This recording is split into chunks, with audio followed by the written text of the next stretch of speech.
सोमय्या प्रकरणामध्ये सन्माननीय संजय राऊत साहेबांच्या संदर्भात शिवडी न्यायालयाने जी निरीक्षणं नोंदवलेली आहेत त्याचा आम्ही आदर करतो. परंतु भारतीय न्यायव्यवस्था जर आपण नीट विचारात घेतली तर ती बहुस्तरीय व्यवस्था आहे. त्यामुळे प्राथमिक स्तरावर कनिष्ठ न्यायालयाने दिलेला एखादा निकाल हा निकाल अंतिम असत नाही.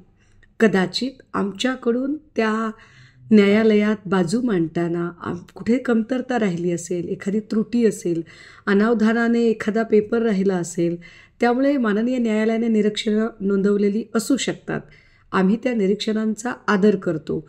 मात्र वरिष्ठ न्यायालयामध्ये पुन्हा एकदा नव्याने सगळी तथ्य तपासून आणि सगळ्या त्रुटींचा विचार करून त्याची पूर्तता करत आम्ही नव्याने आमची बाजू मांडू.